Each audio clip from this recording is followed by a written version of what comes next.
अस्सलाम वालेकुम। सबसे पहले तो मैं आप लोगों से लेट आने की माज़रत चाहता हूँ, माफ़ी चाहता हूँ। थोड़ा-सा एक तो ट्रैफ़िक बहुत था रास्ते में और रास्ता थोड़ा भटक गया था। आज आने का मकसद ये है कि मैं धुलिया मालेगाँव ऐसे दौरे पे थे हम लोग और यहाँ तो हमने पहले आना था। आज आने आने का मकसद ये था कि इलेक्शन का जो है ज़ाहिर-सी बात है कैंपेन के बाद में आज आखिरी दिन है और हम लोग घूम रहे हैं। दो दो ख़ास बातें हैं क्योंकि लोकल इश्यूज़ जो है वो हमारे मुस्तकीम भाई ज़्यादा अच्छे से बता सकते हैं और यहाँ पर जैसे कि आपको मालूम है कि सेक्युलर फ्रंट बना हुआ है। हम लोगों ने एक सेक्युलर फ्रंट बनाया था और उस सेक्युलर फ्रंट के तहत समाजवादी पार्टी और सेक्युलर फ्रंट के जो लोग हैं अपने अपने निशान पर मिलकर चुनाव लड़ रहे हैं। साथियों, पहली बात तो यह है कि आज मुल्क के अंदर जिस हिसाब से हालात चल रहे हैं तो मैं आपको बताना चाहता हूँ कि समाजवादी पार्टी जो है पूरे हिंदुस्तान के अंदर सेक्युलर एक कम्युनल फोर्सेस के खिलाफ खड़ी है। दूसरी बात, हालात ऐसे है कि इस मुल्क के अंदर कोई इशू नहीं है। इस मुल्क के अंदर सिर्फ एक ही इशू है, वो है इस मुल्क का मुसलमान। और बदकिस्मती मुसलमानों की यह है कि कोई इसकी हिमायत करके इक़्तिदार पाना चाहता है, सीटें हासिल करना चाहता है और कोई इसकी मुखालिफत करना चाहता है। मुल्क के अंदर इससे ज़्यादा कोई इशू नहीं है और इस वक्त हमको ख़ास तौर पर मुसलमानों को बहुत हिकमत से काम करने की ज़रूरत है क्योंकि इस देश के अंदर पोलराइजेशन की जो सियासत चल रही है उसकी आज से हिंदुस्तान में हमारा मुस्लिम नौजवान भी गुमराही की तरफ जाने की कगार पे आ गया है। मैं आपको बताता चलूँ कि जिस तरीके से मैं आज धुलिया में था तो मुझे बताया गया कि भाई वहाँ पर अकबरुद्दीन ओवैसी की आज सभा है। तो मैं आपको इतना बताता चलूँ कि 2014 के अंदर जिस तरीके से नरेंद्र दामोदर दास मोदी की जो जो बने हैं प्राइम मिनिस्टर, तो उसको प्राइम मिनिस्टर बनाने का सबसे बड़ा क्रेडिट अगर किसी को जाता है तो वो अकबरुद्दीन ओवैसी को जाता है।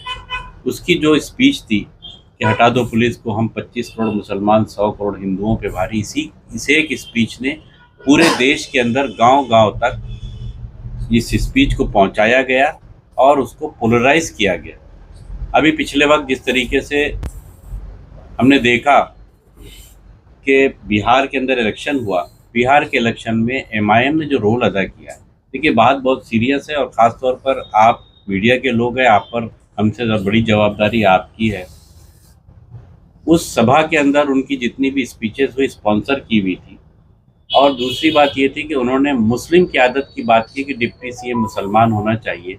वो बात बोलते हैं कि जो मुसलमानों के लिए गले की हड्डी बन जाए, ना उगल सकते ना निगल सकते, दूसरे लीडर कुछ बोल नहीं पाएंगे। और ये हकीकत है कि कहीं पर भी सीएम अगर मुस्लिम को बनाएंगे, अभी जैसे वो बोल रहे हैं कि बम्बई के अंदर हिजाब वाली लड़की जो है या हिजाब वाली औरत जो है वो मेयर बनेगी या मेयर बनना चाहिए। मैं आपसे जानना चाहता हूँ कि मेयर हिजाब वाली लड़की उस वक्त बन सकती है जब हिंदू कैंडिडेट उनके साथ रहेंगे। देश का या उस क्षेत्र का सारे पॉलिटिकल पार्टी के लोग मिलकर, हिंदू मुस्लिम जितने लोग हैं सब मिलकर अगर बनाएंगे तो ज़रूर बनेंगे। लेकिन ये मुस्लिम के नाम पर सिर्फ इसलिए कर रहे ताकि मुसलमान इस बहक जाए थोड़ा सा, ये हमारी बात बोल रहे हैं। दूसरी बात, जिस तरीके से उन्होंने बिहार में किया है, आज वोटों के पोलराइजेशन से इस मुल्क की सियासत टोटली कम्यूनल हो गई है। और हैरत की बात यह है कि हमको हमारे नौजवानों को इसलिए रोकना है और समाजवादी पार्टी हमेशा से ऐसी कम्यूनल फोर्सेस की हमेशा से मुखालिफत करते रही है क्योंकि इसके बाद वो यूपी जाएंगे, बंगाल जाएंगे, उसके बाद यूपी जाएंगे और सभी जगह जो है वो ऐसा ही खेल बिगाड़ेंगे ताकि मुस्लिम इशू के ऊपर एक तरीके से मुल्क के अंदर एक बीजेपी को एक माहौल तैयार मिले। और रहा सवाल है, हम लोग देखते हैं कि हमको इतनी तकलीफ़ें हो रही है जहाँ हम जुल्म और नाइंसाफ़ी के खिलाफ लड़ाई लड़ रहे हैं तो वहाँ पर हम लोग हमारे नेता जो है वो कुछ नहीं बोलने के बाद में जेल की सलाखों के पीछे जा रहे हैं। आपने आज़म खान की मिसाल दी है, हमारे इरफान सोलंकी अभी मुंबई में है, वो प्रचार के लिए आए। ऐसे हमारे कितने नेता जो है आज जेल के बाहर छूट रहे या जेल के अंदर है और किताब चोरी, बकरी चोरी से लेकर आज छोटी छोटी बातों में उनको घेर कर अंदर किया जा रहा है। ऐसे मनफी हालात के अंदर अगर इनकी टीम पूरे हिंदुस्तान में घूमती है और घूमने के बाद में ये जो चाहे मंच से ये कलमा भी पढ़ देती है, ये मंच से मुसलमानों की बात करती है, ये मंच से प्रधानमंत्री के खिलाफ बात करती है, मंच से गाली बकती है, लेकिन इन पर कार्रवाई नहीं होती है। तो ये अब बहुत ज़्यादा अफसोस की और समझने की बात है कि ये पूरी तरह से स्पॉन्सर की हुई इनकी टीम घूम रही है। तो हमको हमारी मुखालिफत है इस बात की। आज हमारी नस्लों को अगर हमने नहीं समझाया तो आने वाले वक्त में आने वाली नस्लें भी हमको माफ़ नहीं करेगी। इस वजह से हमको ऐसे लोगों से अवेयर रहने की और आगाह रहने की ज़रूरत है। ये बात हम लोग, ये पैगाम सब तरफ पहुंचा रहे हैं। इस बात का नहीं है अगर लोग सियासी पार्टियां बनाते हैं, अपने अपने तौर पे लड़ते हैं, लेकिन ये जिस हिसाब से पार्टियों का काम कर रहे हैं, मैंने देखा हूँ पिछले वक्त उन्होंने बैरिस्टर असदुद्दीन ओवैसी, मुझे तो इस बात का बड़ा अफसोस है या इस बात का शक है कि बैरिस्टर जो लगाते हैं वो अपने नाम के आगे, उनके पास वो डिग्री अपनी भी है या फर्जी है। क्योंकि उन्होंने कहा कि भाई शर्जील इमाम और उमर खालिद जैसे लोग ये जेल से नहीं छूट रहे, क्या वजह है। तो बैरिस्टर साहब, मैं तो चाहता हूँ कि आप शेरवानी उतार दीजिए और काला कोट पहनकर आपने खुद सुप्रीम कोर्ट में पैरवी करना चाहिए था, तो आपको मालूम पड़ जाता था। आप इल्ज़ाम लगाने में माहिर है, आप उतर कर खुद फेस करने के लिए माहिर, मतलब काम करने को तैयार नहीं है। आपने कहा कि हम अबू आसिम की और अखिलेश यादव की दुकान बंद कर देंगे। तो मैं आपके ज़रिए कहना चाहता हूं उन लोगों से कि 20 अक्टूबर 1990 को मुलायम सिंह यादव ने बाबरी मस्जिद को बचाने के लिए वो काम किया है जो आज़ाद हिंदुस्तान में किसी को भी करने के लिए 100 बार सोचना पड़ता था। उन्होंने कार सेवकों पे गोलियां चलाने का काम किया है दस्तूर की हिफाजत के लिए। अगर इनके वालिद मोहतरम भी वहाँ के मुख्यमंत्री होते तो वो काम नहीं कर सकते थे जो मुलायम सिंह ने किया है। तो ऐसे लोगों की गलत प्रचार से उनको बचना चाहिए, ये बात कहने आया हूँ। दूसरा, महाराष्ट्र की सियासत अलग अलग मरहलों में जा रही है, लेकिन जहाँ पर समाजवादी पार्टी के लोग मजबूती से चुनाव लड़ रहे हैं, तो हमारा ये कहना है कि हमारे पास में विजन है।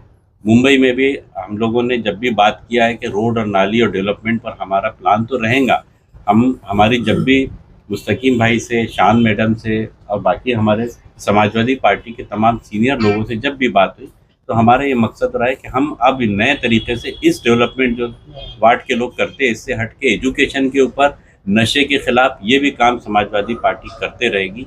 चुनाव तो आते और जाते रहेंगे, लेकिन जो चीज़ें हमारी कौम को लगाई जा रही उससे बचने की ज़रूरत है और हम लोग इसकी लड़ाई लड़ते रहेंगे। आज आने का मकसद ये था कि यही सारी बातें आप लोगों के बीच में करना। मुंबई और भिवंडी में जो है बगावत को समाजवादी रोक नहीं पाई क्या?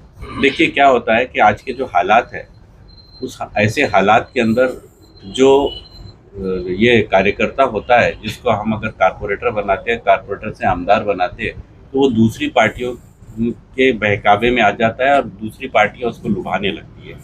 और आपका इशारा भी मैं समझ गया हूँ, लेकिन अब ये मुझे बताइए ना कि हम अपना दर्द किसको बताएं। हम तो नर्सरी हो गए। मुंबई के अंदर जो आज बैठे हुए हैं, चाहे वो नवाब मलिक साहब हो, चाहे असलम शेख हो, चाहे हुसैन दलवाई हो, चाहे और दीगर जो आज एमएलए बैठे हुए हैं, कारपोरेटर बैठे, वो समाजवादी पार्टी की देन है। हमारे से ही तो हमारे कारपोरेटर रहे, वो हमारे एमएलए रहे, लेकिन बनने के बाद जब दूसरी पार्टियां उनको लालच देती है तो लालच में आ जाते हैं। ये लालच का मामला है। अब वो आसिम आजमी साहब की क्या गलती है? एक ऑफिस के अंदर अगर किसी को मीडिया देखने के लिए रखा गया, वो कुछ काम करते हुए दिखा, उसको उठा के कारपोरेटर बना दिया गया। उसको कारपोरेटर बना दिया, उसके बाद ऐसी जगह, नई जगह ले जाकर उसको एमएलए का इलेक्शन लड़ाया गया। मुझे खुद उन्होंने कहा था कि परवेज भाई, वहाँ से आप लोगों ने मेरे लिए सीट खाली करवाए, ये टिकट मांगे, मेरा तो एरिया नया है। लेकिन आसिम भाई ने कहा कि नहीं, मैं इसको वहीं से बनाऊंगा। तो उनकी क्या गलती है? अगर बनने के बाद में अगर कोई अपनी टीम बनाने की कोशिश करता है तो ये तो पार्टी के साथ गद्दारी है ना। तो बहरहाल बगावत होते रहती है और अभी इलेक्शन के अंदर सारी पार्टियों में चल रही है, नई बात नहीं है। लेकिन जो सच्चे सिपाही है, जो ख्यालात से जुड़े हुए, तो उनके अंदर ये सब बातें का फर्क नहीं पड़ता। इलेक्शन के बाद कार्रवाई होंगी। अब ये तो जो है पार्टी हाईकमांड तय करेगा, हम लोग तो इस बारे में कुछ नहीं बोल सकते। इतने नाजुक माहौल में समाजवादी ने जो इंडिया अलायंस की पार्टी की मालेगांव में कांग्रेस, उद्धव सेना और शरद पवार, तमाम पार्टीज को छोड़कर तना इलेक्शन लड़ा। एमएलए का इलेक्शन बोल रहे हैं या आला इलेक्शन? कारपोरेशन। देखिए, बात कैसी है कि जब कारपोरेशन का इलेक्शन होता है तो अगर हम 1 से 4 बार भी उनके पास जाएंगे कि भैया गठबंधन कर लो, तो हमको आखिरी दिन तक गठबंधन के लिए हमारा टाइम ख़राब करते और गठबंधन करते नहीं, पहली बात। दूसरी बात यह कि हमारी जवाबदारी अकेली नहीं, उनकी जवाबदारी भी है ना। भाई इसको तो बचाने की कोशिश हम लोग कर रहे हैं। हमने तो हर बार अपनी पार्टी को छोटी कर ली है गठबंधन करने के लिए। हमने जितने अलायंस किए हैं, कांग्रेस ने हमको धोखा दी है, हमारी तरफ से कभी धोखा नहीं हुआ। मैं आपको अभी टाइम नहीं है, वरना मैं तो आपको 2009 में क्या उन लोगों ने किया, 14 में हमारे साथ क्या किया, तो वो सारी बातें बता सकता हूँ, 19 में क्या किया। लेकिन बस ये आप लोगों से गुजारिश है और यहाँ की अवाम से गुजारिश है कि एक बार इस सेक्युलर फ्रंट को मजबूत कर दीजिए। इंशाअल्लाह बदलाव की नई लहर शुरू होगी। अब पुराने जो ठर्रे हैं उसको सब बदल देना चाहिए।